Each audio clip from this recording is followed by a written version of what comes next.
And this is the going up and going down and then going up here in this. Whole thing you are not able to see. Simply have to hide the task setting. Suppose setting it.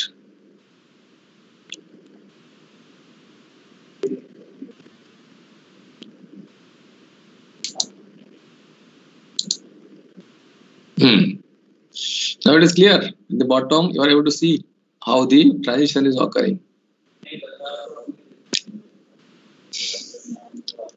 So the solid path can only be obtained if V1, Vi varies as indicated by the arrows. Note that because of the hysteresis, the circuit triggers at a higher voltage for increasing than for decreasing signals. Now that part is over, Smith trigger based on operation amplifier. Now we'll start a new topic, that is filter. First of all, we'll try to understand why filter is at all required. This slide will help you to understand that. Suppose a cell phone receives a desired signal X of A with a bandwidth of 200 kHz at a center frequency of 900 MHz. Now, let us assume that in addition to XA, the cell phone receives a large interferer centered at 900 MHz plus 200 MHz. Okay, this part 900 is there, center frequency, then some 200 is added here. After translation to zero center frequency, the desired signal is still accompanied by the large interferer and cannot be detected properly. We must reject the interferer by means of a filter. So filter is required to reject undesired signals. Okay, undesired signal, maybe noise. If it is not desired, it is noise for us. It may be a good signal, but we don't want to use it. So we have to suppress it.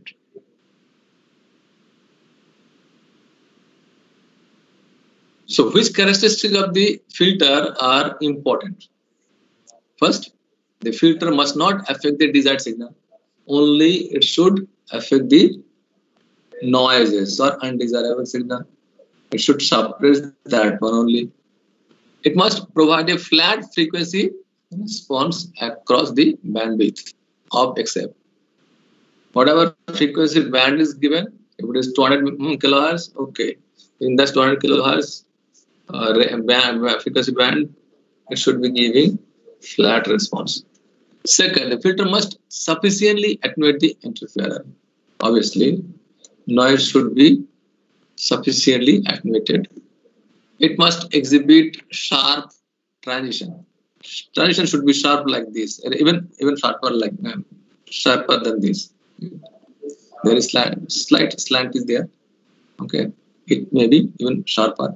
Desirable. Ideally, it should be like this. In real filter, it may not be. So more formally, we divide the frequency response of filters into three regions. One is this region, here region. Basically, it is a flat band region, even though you are saying that it's not flat.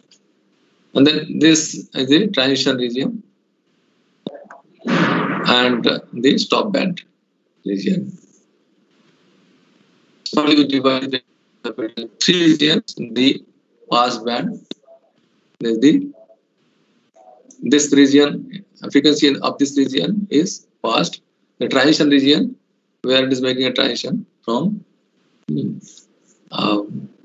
pass band to stop band. The transition region is called transition band and stop band, in which the signals or noise are totally suppressed. I mean, highly suppressed rather than totally suppressed, because still some ripple will be there. If excessively large ripple substantially alters the frequency contents of the signal. If excessively large ripple substantially alters the frequency contents of the signal. In this figure B, for example, the signal frequencies between F2 and F3. F2 and F3, you see that it is suppressed or attenuated, whereas those between 3 and 4 is, you see that this region, it is amplified. The width of the transition band determines how much interferer remains alongside a signal. Whether it is sharp or it is slowly making transition, it will decide how much interferer still there alongside the signal. For this reason, the transition band must be sufficiently narrow. This much narrow it is shown here, even it may be further narrower. That is, the filter must provide sufficient selectivity. It should be selective. If certain band has to be stopped, it should be stopped fully immediately. The stop band, attenuation, and ripple also impact the performance. The attenuation must be large enough to suppress the interferer to well below the signal level. The signal level is this much, and you must suppress it as close as to the zero level. The ripple in this case proves less critical than that in the pass band. Okay, ripple is there in the stop band also, but it is less critical than the pass band ripple. But it simply subtracts from the stop band attenuation. In the figure B, 15-15.2b, for example, the stop band attenuation is degraded here between F5, this point, and F6 as a result of the ripple, what you are able to see here. Filters can be categorized according to their various properties. We'll today discuss the category of filter, how filters can be categorized. There are various criteria of categorization. We'll see that.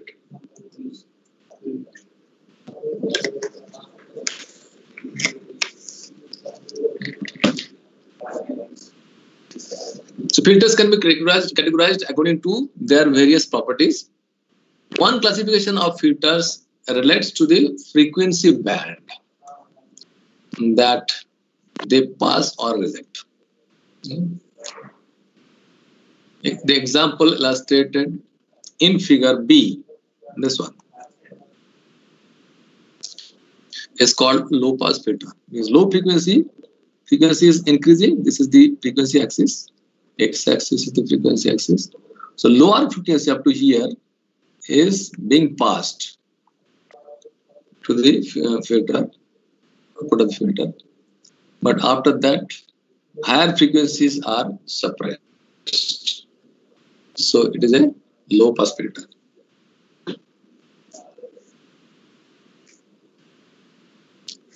This is called the low pass filter. As it passes low frequency signals and rejects the high frequency components. Conversely, one can envision a high pass filter wherein low frequency signals are rejected. Here, see the case, low frequency signals are rejected and high frequency signal have been passed to towards the output of the filter. Some applications call for a band pass filter also. Here, a band of frequency from F1 to F2 are passed, others are rejected or stopped. One that rejects both low and high frequencies signals and passes a band in between. So some applications prefer bandpass filter, that is one that rejects both low as well as high frequencies. You see that low frequency from here to here is rejected, and from here to this side this is also rejected. In between frequency band is passed. Are you understanding? Aman, speaking out, Yes. you are listening or not? Are you? This is a simple thing or not? Yes.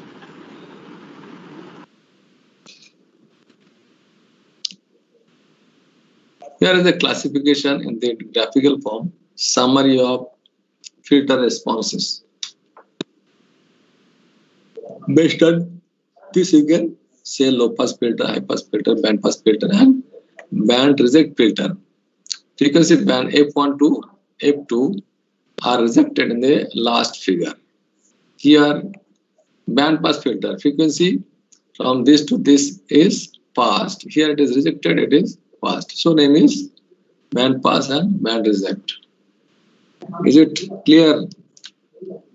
Yes, sir. It's clear. So this classification is based on frequency only. Frequency of the signals to be filtered.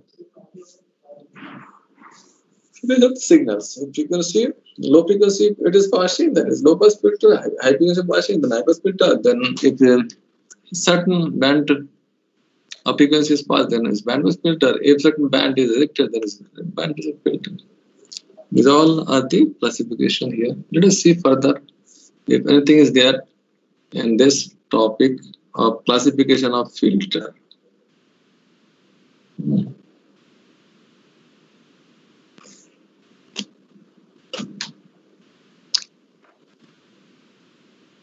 Another classification is there of analog filters. Concern their circuit implementation and includes continuous time and discrete time relations. Continuous time and discrete time. The former type is exemplified by the familiar RC depicted in this RC filter. It is. So this RC filter is what type filter? From our previous discussion,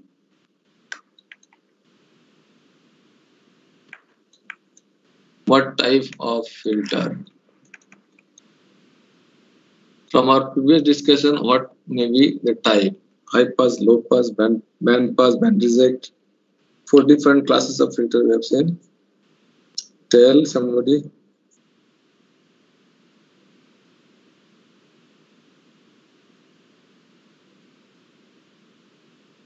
Sir, low pass. Low pass. Low pass because reason is what? Sir, because XC terms, that is the reactive term that at high frequency will be, the omega at high frequency will be, XC is equal to 1 upon omega C, that omega at high frequency will be 2 pi FC. Omega, so at high frequency XC will be 0. At very high frequency, this X is going to be 0, so signal will not pass. Rather, it will be grounded. You can think of it's going to be grounded. Signal will be grounded. You will not get output here. You are correct. Very good. So this one is basically is a low pass filter, as we have discussed earlier. Okay. The former type is exemplified by, that is, it is also continuous time, by the familiar RC circuit depicted in this, where C1 exhibits a low impedance as frequency increases, and thus attenuating the high frequencies. Whatever is said by Harsh, same thing is written in a text. The relation in B replaces R1 with a switched capacitor. With a switched capacitor network. Here C2 is periodically switched between two nodes having voltage V1 and V2. Sorry. In each cycle, C2 stores a charge of Q1 equals to C2 V1, while connected to V1, and Q2 equals to C2 V2 while tied to V2. For example, if V1 greater than V2, C2 absorbs charge from V1 and delivers it to V2, thus approximating a resistor.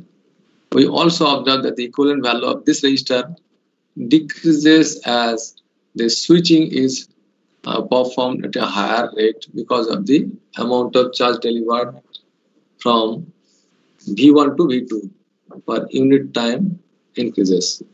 Of course, practical switched capacitor filters employ more sophisticated topologies. I mean, it is a very simplest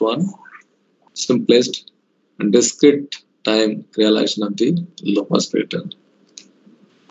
The third classification. The second classification was continuous time and discrete time. The third classification of the filters distinguishes between the passive and active. Means here you see that there is no active component.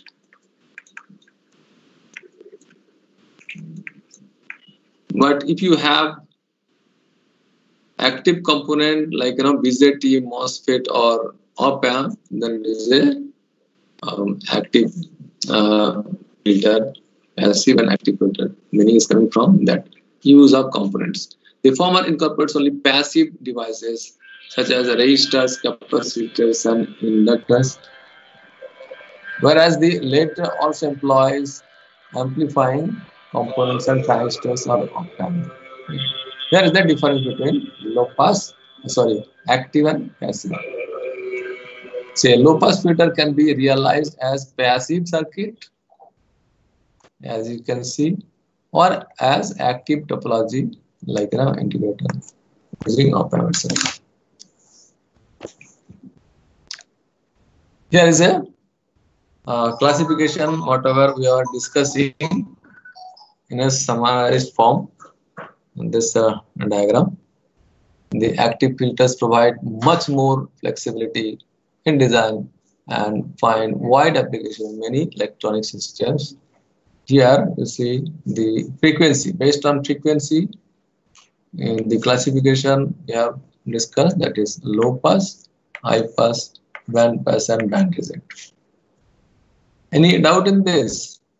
Continuous time and discrete time. This is continuous time, this is discrete time.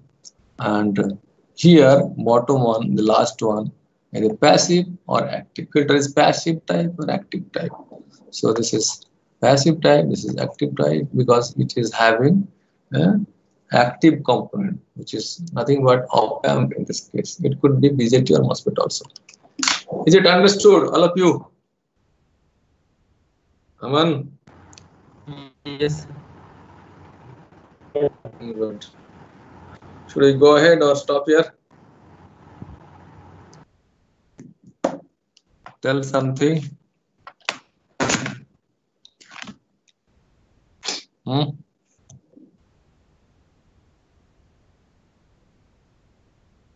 Let us stop. You are also tired.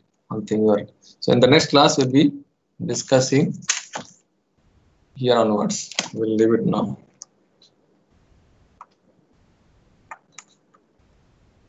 Or we'll continue for another few minutes. The selectivity. We know that a filter should be very selective. Only particular frequency band should be allowed to pass. So selectivity, ripple, and other attributes of filter are reflected in its transfer function, H of S. H of S is written as alpha. On the numerator, you have S minus Z1 into S minus Z2 dot S minus Zm. And the denominator, you have S minus P1 into S minus P2 and dot dot dot S minus Pn. This where this Zk and Pk, the Z's are zeros and these P's are poles. Z and Pk, real or complex, denote the zero and pole frequencies respectively. It is common to express Zk and Pk in this form. I hope it is known to you. Yes or no? A plus Yes. JB, A plus JB or sigma plus J omega, whatever you want to say. Sometimes in some of the book you'll say it is written as A plus JB also. It is up to you, whatever notation where sigma represents the real part, whereas omega is the imaginary part. Omega along with this, the change there, it's not a problem. We can then plot the poles and zeros on the complex plane. Okay.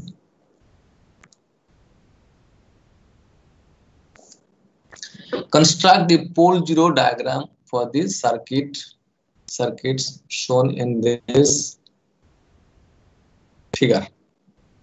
Pole zero diagram you have to draw. For the circuit in this figure 12A, we have HA of S equals to 1 upon R1 C1 S plus 1. Is it understandable for you? Yes, sir. Obtain the real pole is what? Here is the S. So pole is what? Minus 1 by R1 C1. 1 upon R1 C1. Very simple. For the topology B2, this one. It is HB of S equals to 1 upon C1 S divided by 1 upon C1S plus R1 parallel 1 upon C2S. Okay. So voltage of this node you are finding out, right? So is it you are going to get the same thing here and this? Understood or not?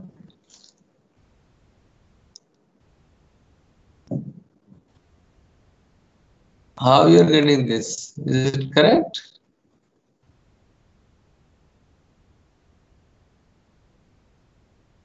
Transfer function SB of S of figure this to 15.12b. Is it going to come this thing from there?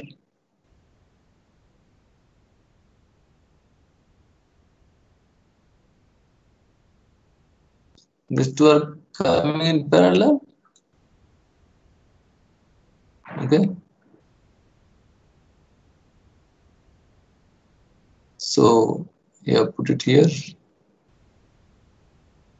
R1 parallel C2.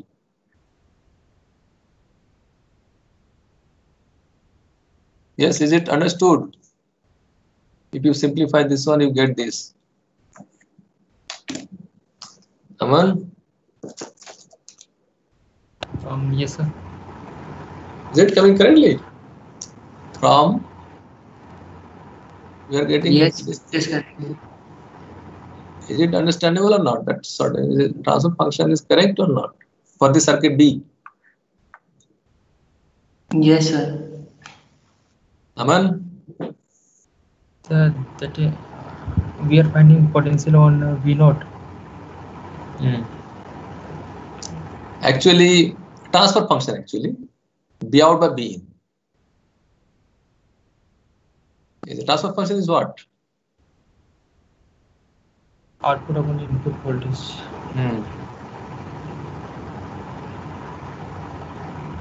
Output. Is it not output? Yes, sir. Yes, sir. Understood. Understood. Yes, sir. It's a kind of voltage divider, isn't it? Yes, sir. Tripathi? Harsh? Yes, sir. It is a kind of voltage divider, no? Yes, sir.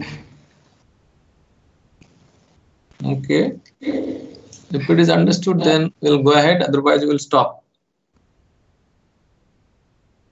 We'll stop here because you are saturated. Someone is not properly responding.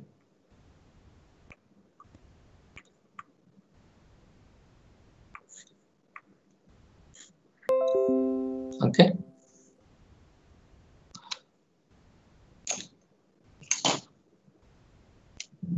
Only few minutes are left over, but we'll discuss later on. Once you are free, your mind is saturated.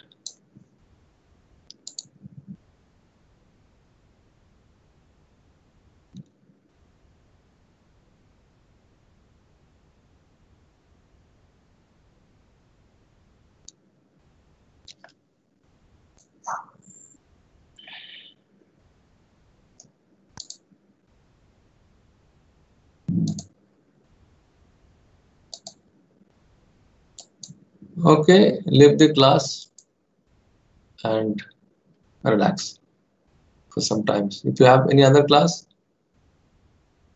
take the class later on.